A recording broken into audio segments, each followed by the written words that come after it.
जब भी वो घर के किसी भी मिरर के सामने खड़ी होती तो उसको ऐसा लगता मानो वो परछाई उसके पीछे ही खड़ी है। तो उसने घर के सारे मिरर को कपड़े से ढक दिया था। अब धीरे धीरे नीलम की दिमागी हालत कमज़ोर पड़ने लगी। हर वक्त वो उसी के बारे में सोचती रहती। उसको ये डर था कहीं वो परछाई उसकी ज़िंदगी में आकर उसकी हंसती खेलती लाइफ को तबाह ना कर दे।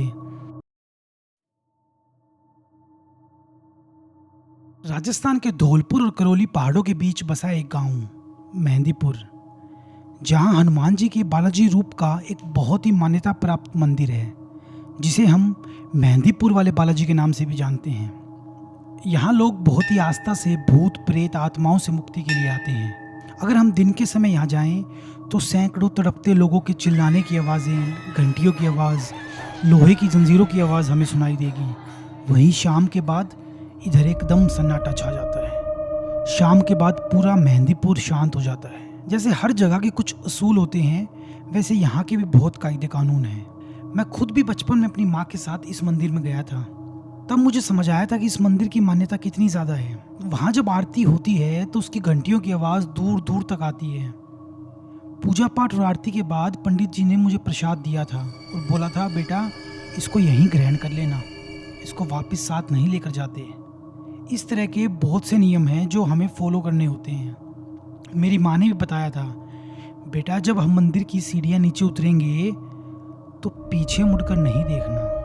कहते हैं कि मेहंदीपुर वाले बालाजी के दर्शन करने के बाद जब हम बाहर निकलते हैं तो कभी पीछे मुड़कर नहीं देखना चाहिए, क्योंकि जो आत्माएं, नेगेटिव एनर्जीज लोग साथ लेकर आते हैं वो यहीं रह जाती हैं, और जो इंसान पीछे मुड़कर देख लेता है वो उसके साथ वापस आ जाती हैं। इस तरह के कुछ नियम हैं जिसका पालन हर इंसान को करना होता है। आज की कहानी हमारी इससे ही जुड़ी है। बात है 2004 की। दिल्ली में 4 लोगों का एक छोटा सा परिवार रहा करता था, जिसमें रजत, नीलम और उसके 2 बच्चे थे। वैसे तो उनकी ज़िंदगी सुख शांति से कट रही थी, पर जो उनका छोटा बेटा था सुमित, पिछले कुछ समय से उसकी तबीयत खराब चल रही थी। वैसे सुमित पढ़ाई में बहुत होनहार और स्पोर्ट्स में भी अच्छा था, पर पिछले कुछ समय से ना तो वो पढ़ाई ठीक से कर पा रहा था, ना ही खेल कूद पा रहा था। चुपचाप अपने कमरे में लेटा रहता। वो खाना पीना भी ढंग से नहीं खा रहा था। 1-2 डॉक्टर को भी दिखाया तो डॉक्टर ने बोला कि रिपोर्ट सब नॉर्मल है, बच्चा है, हो जाएगा ठीक। पर ऐसा नहीं था। जब नीलम ने आस पड़ोस में इस बारे में बात की तो उसे कईयों ने सलाह दी कि नीलम, हो सकता है तेरे बेटे को किसी की नज़र लग गई हो, तुम इसे मेहंदीपुर वाले बालाजी ले जाओ, वहाँ जाकर सबकी मन्नतें पूरी होती हैं। तो नीलम को उनकी ये बात सही लगी और वो चारों अगले ही दिन मेहंदीपुर वाले बालाजी के लिए निकल गए। पूरे रास्ते नीलम बच्चों को समझाती हुई जा रही थी कि बेटा, चाहे जो भी हो, चाहे मम्मी बुलाए, चाहे पापा बुलाएं, चाहे किसी की भी आवाज़ आए, मंदिर से बाहर निकलते समय पीछे मुड़कर मत देखना, आपस में झगड़ा मत करना और चुपचाप जैसे पंडित जी कहें वैसे करना। नीलम उनको पूरे रास्ते अच्छे से ट्रेन करते हुए ले गई। मंदिर पहुंचकर चारों ने अच्छे से आरती की, दर्शन किए, पंडित जी से मिले। पंडित जी सुमित की आंख देखते ही बोला कि इसकी पलकें चढ़ी हुई हैं, लगता है इसको किसी की नज़र लग गई। तो नीलम बोली, हाँ पंडित जी, हम इसी के लिए आए हैं। तो पंडित जी बोले, टेंशन मत लो, बालाजी के घर से कोई खाली नहीं जाता। तो उन्होंने कुछ मंत्र जपे और प्रसाद दिया सुमित को। बोला, बेटा इसको यहीं ग्रहण कर लो, और उन सबको ये बोल के भेज दिया कि अब सीधा घर चले जाओ, कोई नज़र तुम्हारा कुछ नहीं बिगाड़ पाएगी। और वो चारों मंदिर से बाहर आ गए। जब वो मंदिर से बाहर आ रहे थे तो दोनों बच्चे आगे आगे और माँ बाप पीछे पीछे चल रहे थे। नीलम बच्चों को ये बोलते हुए ले जा रही थी कि चलो बेटा सीधा चलो, आगे चलो गाड़ी की तरफ। कि जैसे ही वो मंदिर की सीढ़ी से नीचे उतरे तभी नीलम को पीछे से आवाज़ सुनाई दी, मानो किसी ने उसका नाम ज़ोर से पुकारा हो, और वो एक झटके में मुड़ गई। जैसे ही नीलम पलटी तो उसने देखा मंदिर के कोने में उसकी परछाई खड़ी है, हूबहू जैसी, बस रंग थोड़ा काला, डिप्रेस सा चेहरा, और उसको घूर रही है। नीलम के रोंगटे खड़े हो गए और वो झटके से सीधी हो गई। सीधी होते ही अपने पति को बोली कि मुझसे बहुत बड़ी गलती हो गई। रजत, जो कि एक बहुत ही मैच्योर इंसान था, उसने नीलम का हाथ पकड़ा और बोला, तुम चुपचाप चलो, कुछ नहीं होता, ये सब सही हो जाएगा। और सब गाड़ी में बैठकर घर आ गए। अब उन्हें मंदिर से वापस आए कुछ दिन हो गए थे। अब सुमित की तबीयत ठीक होने लगी थी। वो ठीक से अपनी पढ़ाई भी करता और शाम को खेलने भी जाता। अब सबको उसके अंदर सुधार दिखाई दे रहा था। ये देखकर रजत और नीलम बहुत खुश थे, पर कुछ चीज़ ऐसी थी जो नीलम को आज भी डरा रही थी। जो नीलम ने अपनी परछाई देखी थी वो उसके दिमाग में घर कर गई थी। अब नीलम रात को अचानक नींद से उठ जाती और कहती, वो परछाई मेरे साथ है, वो मेरे साथ है, वो यहीं खड़ी है। तो रजत उसको समझाता कि ऐसा कुछ नहीं है, ये बुरा सपना था, तुम सो जाओ। पर नीलम को पता था वो परछाई उसका पीछा नहीं छोड़ेगी, वो उसके साथ घर तक आ गई है। अब नीलम अजीब सा व्यवहार करने लगी। वो पूरे दिन खोई खोई रहती कि ना किसी से बात करती ना कहीं बाहर जाती। जब भी वो घर के किसी भी मिरर के सामने खड़ी होती तो उसको ऐसा लगता मानो वो परछाई उसके पीछे ही खड़ी है। तो उसने घर के सारे मिरर को कपड़े से ढक दिया था। अब धीरे धीरे नीलम की दिमागी हालत कमज़ोर पड़ने लगी। हर वक्त वो उसी के बारे में सोचती रहती। उसको ये डर था कहीं वो परछाई उसकी ज़िंदगी में आकर उसकी हंसती खेलती लाइफ को तबाह ना कर दे।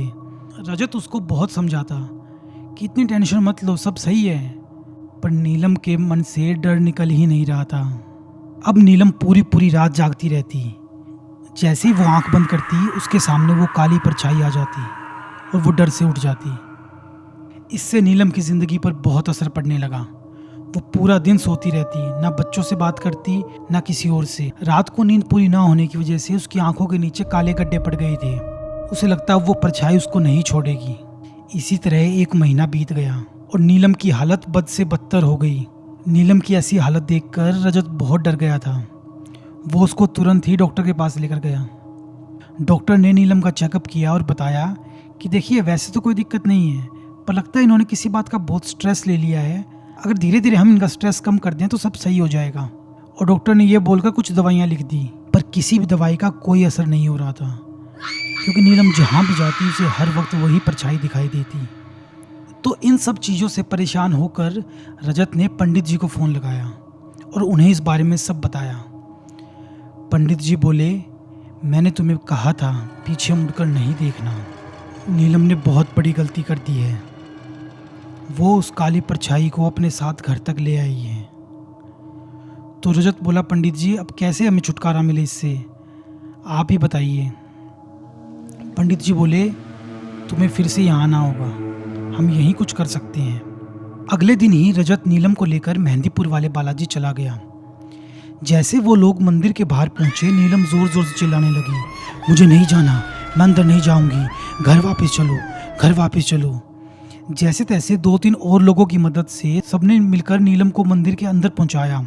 जैसे नीलम मंदिर के अंदर गई, पंडित जी ने लोहे की जंजीर से उसको बांधा। तो जब रजत ने ये देखा, वो बोला, पंडित जी इसकी ज़रूरत नहीं है। तो पंडित जी ने हाथ के इशारे से रजत को रोक दिया। वो बोले, तुम नहीं जानते इन ताकतों को, इन्हें काबू करना इतना आसान नहीं है। उन्होंने नीलम को लोहे की जंजीर में बिठाकर हवन शुरू किया और मंत्र उच्चारण शुरू हुए। लगभग 3 घंटे तक ये सिलसिला चलता रहा। नीलम चीखती चिल्लाती रही, खोल दो मुझे, मुझे छोड़ो, मुझे बाहर जाना है, मुझे यहाँ नहीं जाना, ये पंडित ढोंगी है। और पंडित जी अपनी पूजा पाठ करते रहे।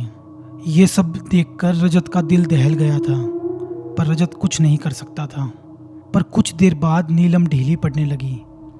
धीरे धीरे वो शांत होने लगी और पंडित जी उसके ऊपर भस्म फेंकने लगे। जैसे उस पर भस्म गिरती, वो एक बार के लिए चिल्ला उठती और फिर शांत हो जाती। धीरे धीरे नीलम बेहोश हो गई। पंडित जी बोले, अब वो आत्मा इससे बाहर आ गई है, पर तुम ध्यान रखना घर में पूजा पाठ डेली हो, क्योंकि ये काली ताकतें इतनी आसानी से पीछा नहीं छोड़ती।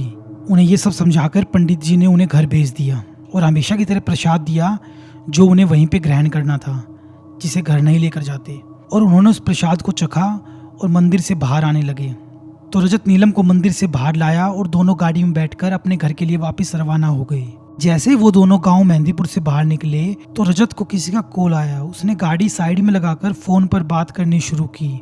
जैसे उसने फोन रखकर गाड़ी स्टार्ट की, उसे रिवर्स मिरर में वही काली आत्मा दिखाई दी। कहते हैं मंदिर से साया तो निकल सकता है, पर जब बात किसी परछाई की जिद पर आ जाए तो वो किसी न किसी कोने में तुम्हारा इंतज़ार करती रहती है और एक चूक देखते ही वापस आ जाती है। आपके भी मिरर में या किसी कोने में आपको कोई परछाई दिखाई दे तो समझ जाना वहाँ आपके अलावा कोई और भी है। दोस्तों, ये थी मेरी कहानी। आपको कैसी लगी कमेंट सेक्शन में ज़रूर बताएं। और अगर आपके पास भी इस तरह कोई सच्चा किस्सा है जो आप हम सबसे शेयर करना चाहते हो तो आप मुझे भेज सकते हो मेरी ईमेल आईडी पर। मैं मिलता हूँ आपसे अगली कहानी में। धन्यवाद।